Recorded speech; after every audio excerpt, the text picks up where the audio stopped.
Hello, welcome back. My name is Ron Chapman, Sr., and I'm the president and founder of Chapman Law Group. We're a national healthcare law firm. This is part 2 of Qui Tam. In part 1, we talked about the job of the relator and the need to have a very specific disclosure statement that outlines the what, when, where, and who of the fraud. Basically, what was done, how it was done, when it was done. We talked a little bit about Incident 2, and we explained the interrelationship between Qui Tams and Incident 2. Today, we want to get into a little bit more detail about the False Claims Act and its relationship, potentially about the anti-kickback statute, its relationship, and about Stark Law and its relationship to Qui Tams.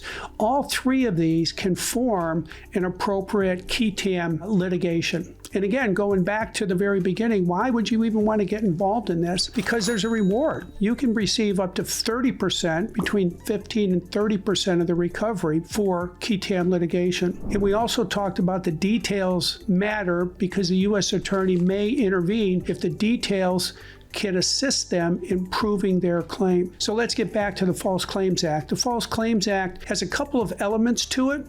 The first one is that you have to prove that somebody knowingly filed a false or fraudulent claim for payment. Second type of false claim is that somebody knowingly presented a document for payment. And the third one that's often used is that somebody knowingly withheld information from the government in order to conceal payment that was made to them. So let's talk about the first one, knowingly presenting a false claim. Now, in relation to the Qui Tam cases or in relation to the relator would have detailed knowledge of that false claim. What could that false claim be? It could be that the provider is using the wrong modifier in order to increase their services. It could be what's called upcoding, where the provider doing an E&M service, evaluation and management service, is billing a 99215 instead of a 99213 or a 99214. So that's called upcoding. It could also be that somebody's just blatantly filing a false claim. Or, for example, the physician's not properly credentialed, the physician's been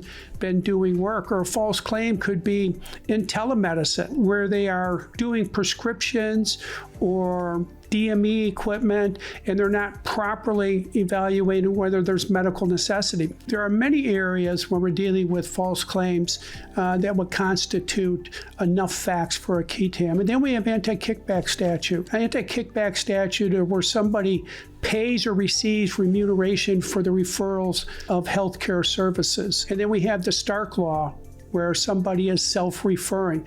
All of these can come together to prove a Qui Tam case. So again, what happens with a Qui Tam? A Qui Tam case is filed in the U.S. District Court. The Qui Tam case is then evaluated by the U.S. attorney, and the U.S. attorney determines whether they want to intervene. Quick break. If you're a healthcare provider or an entrepreneur involved in healthcare and have a legal problem, whether it's compliance, regulatory, DEA, criminal, or any number of legal problems, Chapman Law Group is here to help. Please visit us at chapmanlawgroup.com. Click the link below. Now back to the video. Now let's talk about the defense of these, because we talked somewhat about the relator and the plaintiff. We also represent the defendants in these cases. And the defendants, when the complaint is served, will have some details about what the allegation of fraud is. But the defendants are at an unfair advantage because the complaint is filed under seal. So the defendant doesn't know what the allegations are. And often the first time that they can get a hint of allegations is when there's a civil investigative demand that is filed, and all of a sudden they see this piece of paper from the U.S. attorney that says they want a slew of records, documents, maybe computers, all kinds of information. Or more anonymously, they get a visit from Health and Human Services or the Department of Justice or the FBI or the Office of Inspector General, and they're looking for documents. Or sometimes it's more surreptitious than that, where you learn that your lower level employees are being interviewed by the FBI. When you hear of any of this, one, the first thing you need to do is retain an attorney.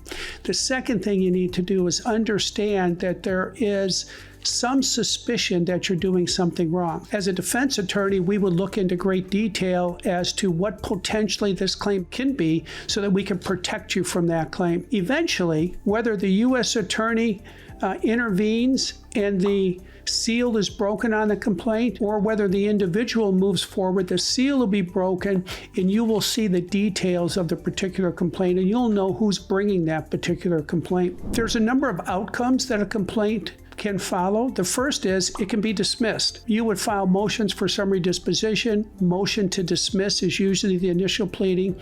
And since the pleading requirements are so high, often the courts will dismiss them. Or the case would be dismissed at summary judgment, or you may settle the case or it may go to trial. The important thing from a defendant here is you have to be able to defend the actions that you did. And we can do that by looking through your records. We can do that by analyzing what happened. We can do that by looking at the motivation of the Qui Tam relator bringing the case. The important thing here from a defendant or a plaintiff is that these cases are extremely, extremely detailed. They're not based on one or two things. They're based on a pattern of fraud.